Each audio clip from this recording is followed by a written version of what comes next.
আমি অ্যাকচুয়ালি বেঁচে থাকতাম না, আমার বেঁচে থাকার কথা ছিল না। আমি একটি বাড়িতে ভাড়া নিয়ে 2020 শুরুতে বাড়িটা যেদিন প্রথম ঢুকি সেদিন আমার কিরকম একটা অস্বস্তি হয়। আমাদের ওখানে একটা ঘর ছিল, যে ঘরটা লকড ছিল। ঘরটা কোনো একটা পয়েন্টে খুলে দেওয়া হয়, তারপর থেকে শরীর খারাপ হওয়া শুরু হতে থাকে এবং আমি আস্তে আস্তে যেটাকে বলে শুকিয়ে যাওয়া সেটা হওয়া শুরু করি। খাওয়া দাওয়া আমি যথেষ্ট করছি, ইনফ্যাক্ট আমি বেশি খাচ্ছি। একটা পয়েন্টে আমি রিয়েলাইজ করি দেয়ার ইজ সামথিং রং। কিছু একটা আমার মধ্যে একটা সিগন্যাল কিছু একটা তৈরি হলো, যে আমার মনে হলো ইমিডিয়েটলি আমি আমার এই বাড়িটা ছেড়ে চলে যাবো।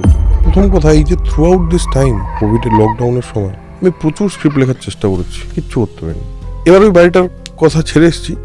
তারপর একদিন এই ছেলেটিকে আমি অনেক দিন আগে চিনতাম। আচ্ছা, এরকম একটা জায়গায় তুমি একটা বাড়িতে থাকতে, কিন্তু মুশকিলটা হলো রাত্রিবেলা যে ছেলেটাকে রাখছি সেই বাড়িতে থাকতে চাইছে না।